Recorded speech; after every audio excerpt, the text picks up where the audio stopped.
Hello and welcome to Startup Street. I'm Shruti Mishra. These are the top headlines from the startup space. Paytm in talks with 5 banks to enable loans worth 100 crore rupees for the employees exercising stock options. Reports say these shares are estimated to be worth 600 crore rupees.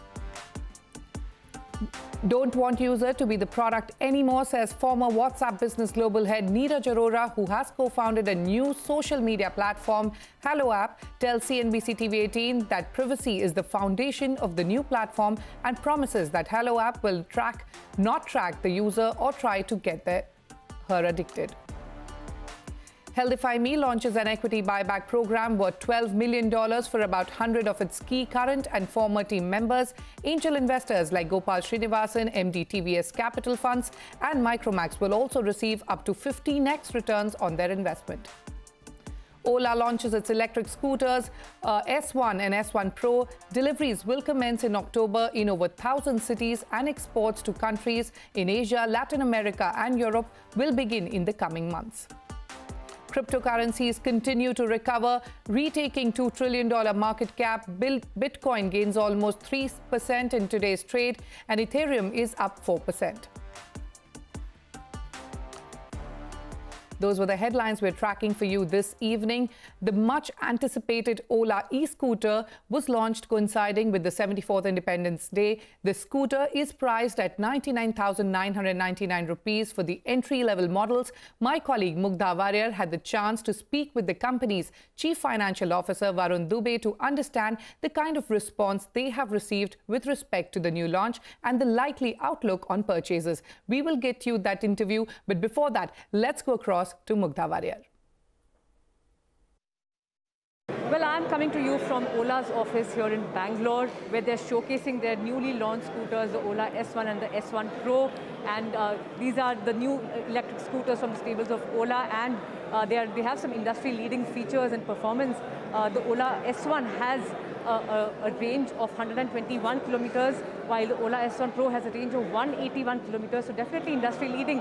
And when it comes to pricing, they have kept it competitive. The Ola S1 is just under rupees 1 lakh at rupees 99,999, while the Ola S1 Pro is about 1.3 lakhs. So competitive pricing, and these are without the state subsidies, so it's going to be much cheaper in states such as Gujarat, Maharashtra, Delhi, and in fact the CEO Bhavesh Agarwal also saying that it could be cheaper than some of the gasoline scooters in these states, and was calling on more states to provide more subsidies. Now the real test will come on September 8th when the purchase for the Ola scooter will begin. Remember that they had seen massive bookings and reservations when they had started the bookings at rupees 499 just a few weeks ago. They received 1 lakh bookings in just a day. But the test, of course, will come when these bookings convert into purchases. Ola is also looking to make the delivery starting October across 1,000 cities in the country. But the semiconductor shortage and the chip shortage is a major problem, is what CEO Bhavesh Agarwal has told us. And he says that as of now, they have been able to manage the situation and are confident of meeting the demand, but it is an active and evolving situation, and he says that the chip shortage issue could continue for the next 6 to 9 months.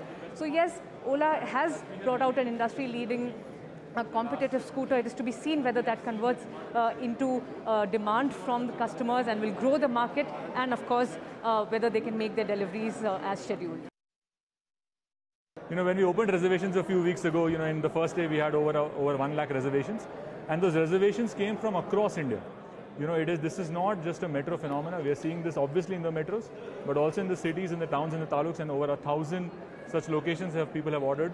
The numbers are just growing. We'll share more about those in the coming days, the exact numbers of what has happened beyond the first day. But it is obviously growing at a very, very fast rate. We will see some more of those happen today, I hope. And I think people are excited about the product. It is a fantastic product. It is the best scooter ever made. And I think India is ready for electric. And that's what really we are seeing translate into the demand for our product. Absolutely, and coming to the crucial part which people are waiting for is the pricing. So 99.99 for S1 and about 1.3 lakh for S1 Pro. Firstly, tell us, how this is without the state subsidies as well. Gujarat, Maharashtra, etc. will have a slightly cheaper one. Can you give us an idea of what is the kind of pricing on road in Gujarat, Maharashtra, Delhi, etc.? Yes, we are going to price it aggressively so that as many people in India as possible can, use the product. We are launching this at 99,999 for the S1 and the 129,999 for the S1 Pro. That includes the FAME2 subsidy. It is excluding state subsidies. So if you look at a state like Gujarat, this would be about 79,999. If you look at Delhi, I think it will be about 85,000 or thereabout. So at that price points, it is significantly cheaper than many petrol vehicles that people have been buying in the past. All right, so Ola's e-scooter is here and is cheaper than petrol vehicles, says Varun Dubey, who's the Chief Marketing Officer at Ola.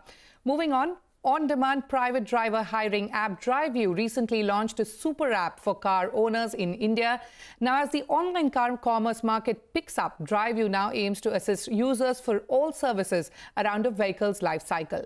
Now, the new app brings together top automobile-related businesses onto a single platform, allowing users to discover, research, compare and purchase services such as general maintenance, car spot treatments, car purchase insurance, FASTag and roadside assistance. To talk about the road ahead at DRIVEU, joining me now is its co-founder and CEO, Ashok Shastri. Ashok, welcome to Startup Street. Now, DRIVEU is an on-demand driver hiring platform that allows businesses and consumers to book a driver at ease. Now, with the launch of Super App, what are your new offerings and who do they target? Thank you so much for having me today. We launched the Super App with many partners across the board, including Pitstop, CarDeco, Cars24, ACO, and we provide all these offerings to our users on a single platform so that they have a transparent view into any service related to the car. On top of that, we are actually providing them with rewards points that they can use across these other platforms in order to get exclusive offers, maybe new product launches, etc. So our total market that we're targeting is actually the 35 million car owners pan-India. Whether it's a large city or a small city, if you're a car owner, the DRIVEU app should be on your phone. All right. Like you said, the Super App, you've already partnered CarDeco, Cars24, Spinny, Ready Assist, Pitstop, Vehicle Care, Aqua, and many others. Businesses on the DRIVEU Super App can now reach over 3 lakh verified and valued car owners and offer customized and exclusive deals. How will these partnerships work? So a lot of these partnerships, what we're working with them on in the initial stages is to have a revenue share model or an advertising model where they'll maybe pay per lead or per conversion. But right now, as a company, we really want to give back everything that we earn to our customers. So we want to ensure that it not only for the consumers it's a successful launch, but also for businesses. Okay. And also DRIVEU facilitates car owners to travel in the comfort of their own car at their convenience. Take me through the range of use cases other than daily commute and what sets DRIVEU apart from competition. Sure. So we have an array of use cases. It covers everything, like you said, from commute. A lot of our business, 50% of our business is running random errands through the day, whether it's going shopping or dropping your kids to school or business meetings that you have to go throughout the city. It's much more efficient to have your own car ready to pick you up outside the office gate than it would be to hail a cab every single time. On top of that, one of our largest use cases is actually after-party drops. So if you had a few drinks and you can't drive yourself home, DRIVEU is there. We'll come and pick up you and your car and drop you back safely at your house. Lastly, what we're also known for are outstation trips. So navigating the busy highways throughout the country can lead to a lot of stress when you're trying to relax. So you can hire a driver for 1 day or 7 days, and they'll stay with you, drive you around to the city, as well as through the city. But Ashok, tell me what sets you apart, from companies providing similar offerings? Yeah, so all of our drivers go through a very strict and stringent background verification process, court records check, police verification, etc. On top of that, we have a very comprehensive training module that starts off even before they register on our platform to gauge how well they will be driving a customer, what is the customer service levels. And then from there, we expand onto those subjects when they come into the office for a formal training session and face-to-face interview to ensure that you're going to get the best driver every single time. Okay. All right. Ashok, DRIVEU has completed over 2 million bookings and you currently have over 300,000 customers. How did the pandemic affect business? And I believe you're now anticipating full profitability by the end of September. Take me through the current growth numbers at DRIVEU. So While the pandemic, it did affect our B2C business, our B2B business boomed with people and other businesses wanting to have pick and drops to reduce the contact with customers at their service stations or other businesses. How does it impact our number? We've grown 2x year on year. In this last year, our B2B business has grown over 200%. So it really shows that there is quite a need at this time of day. Get everything done from your door without having to step out. Yeah. Okay. Ashok, take me through the revenue model, both with the drivers that you have. I believe it's a revenue sharing model, but with regards to the super app platform now, how are you going to work with businesses? We work on a few different platforms with these businesses. One is revenue share model, where each transaction would take a small cut. And the other is a lead generation or a cost per views on their banner ad on our platform. In general, our driver service, we really strive to ensure our drivers do well. We take a small cut, a small platform fee from each trip a driver completes, and then we pay them the full amount after that. Okay. Ashok, let's talk about the sector now. According to a Redseer report, the personal vehicle market has seen an accelerated growth trajectory post-COVID in the last 12 months, which is mainly driven by the limited availability of public transport and, of course, increased safety and hygiene concerns, leading to a shift from shared mobility solutions. You have over 40,000 drivers registered on your platform. Take me through the learnings in the last 1 year as you build a pandemic-proof business.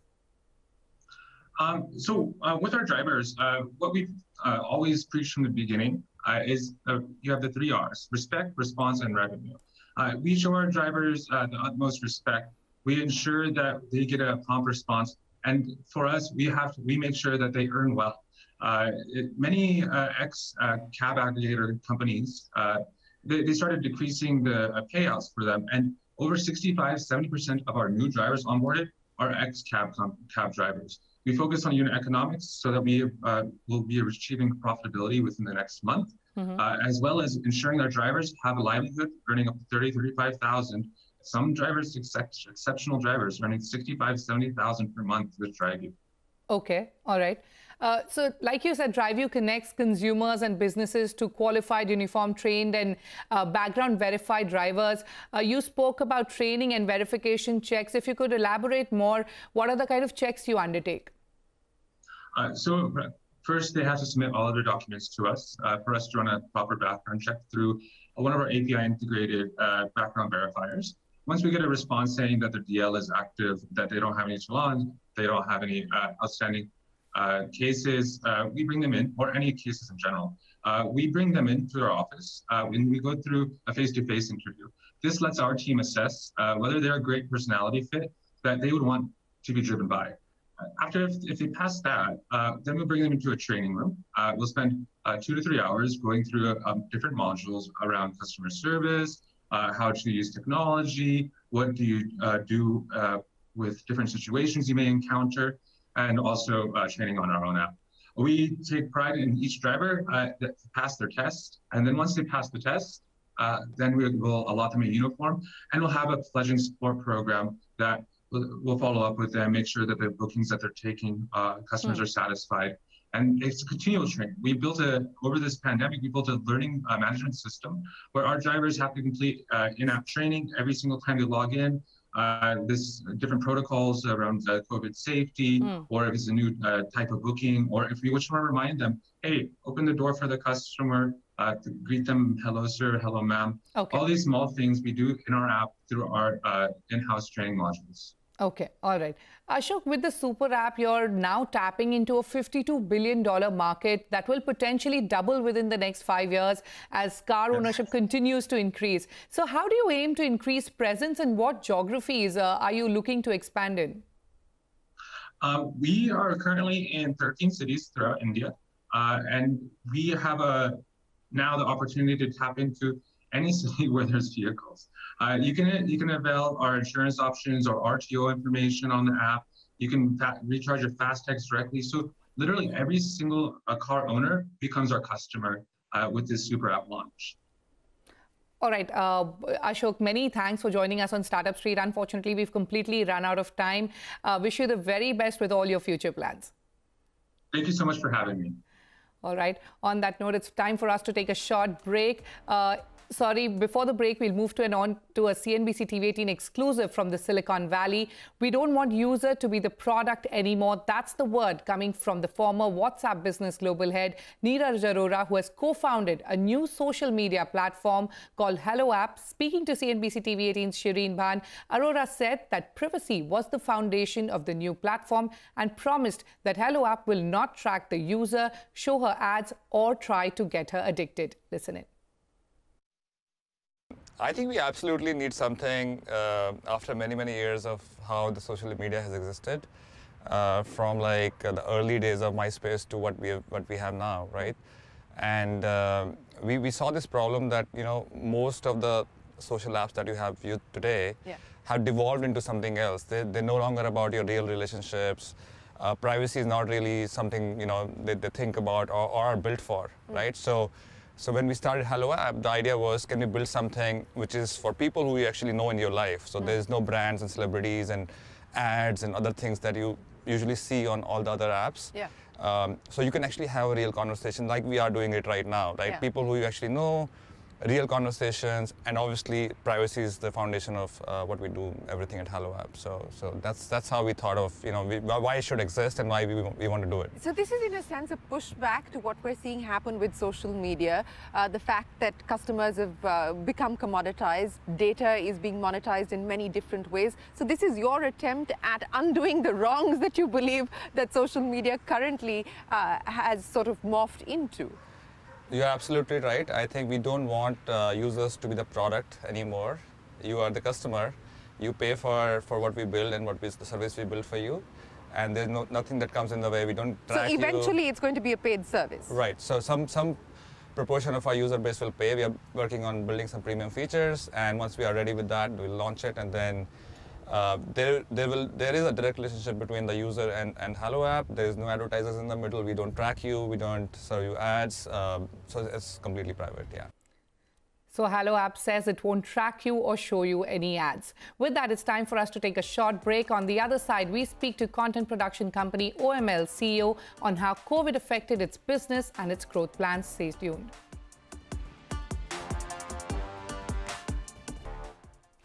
Welcome back to Startup Street. Now, while the coronavirus pandemic kept large crowds away from traditional bustling events like live music festivals and stand-up tours, the online content economy was booming.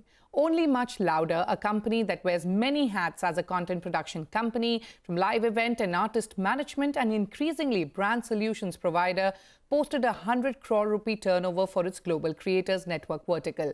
The company's branded content arm, which is currently present in over 20 countries and works with hundreds of content creators globally. My colleague Alisha Sachdev caught up with the company's CEO Gunjan Arya and started by asking her about OML's revenue share between event IPs and branded content, among a host of other things. Take a listen.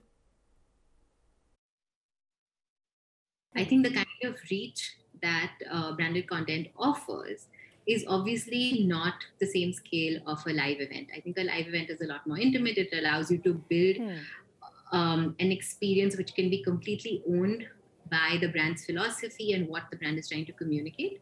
Obviously, with branded content, given its reach, given the scale, you're able to do a lot more of that and very quickly. Sure. So I don't think there's a like-for-like comparison. But if you look at just OML, I think even pre-pandemic, our content revenues had grown to become had grown about 3 or 4x in the last 3 years, if I'm not wrong. And that has only continued to grow. So I wouldn't say... And what part of your revenues does that currently form? So that's almost 80% of our revenues currently. Okay. And I wouldn't say that that is because live shrunk, but I would say it's because branded content grew. How you're looking at, growth in these different verticals that, OML currently, is present in, and what are going to be the growth drivers for you going forward? Strategically, what are you going to focus on? Is it going to be branded content? Is it going to be live events? Are you going to be producing more shows for OTT platforms? What do you recognize as, the space which really has maximum potential for growth? I actually believe that each one of these verticals are set to explode, and each one of them needs their own strategy. While there is a positive flywheel in the way that they are connected to each other. So, for example, you have a stand-up comic that we work with who would then, go on tour with new material and then end up recording the material as a stand-up special for an OTT platform. So each one of these verticals actually feed into each other. But if you ask me overall, each one of them is set to explode when India is ready to go out. When India is ready to go out, we're going to be there. So our live team, for example, is currently working on events, on a massive event calendar that makes sure that there is something for each pocket of interest. And this is actually the benefit of not having downsized at all. But what are your targets now going forward? You've already achieved the psychological and topped that number of 100 crore turnover. So what is the next target that you're working with? 100 crore turnover was several years ago as a company. I think for us, and we've been profitable as well for the last few years. I think for us, the next growth is going to come from, for example, the tool that I was mentioning that we're now going to start rolling out to others. So that is a very clear tech play. And there, things grow very quickly. So I would be shy to decide to cap it off at a certain number. I really think that we're at the ground floor of what all is possible with the creator economy becoming what it is, with branded content becoming what it is. And we really got in very, very early in that journey. We've been managing creators for the last 15, 20 years. I really think it's coming of age now. So for me to put a cap on it may be almost unwise. Well, that was OML CEO Gunjan Arya saying that she sees aggressive growth in each vertical and that branded content currently forms 80% of revenues. With that, it's a wrap on this edition of Startup Street. More news and updates coming up on the other side. Stay tuned.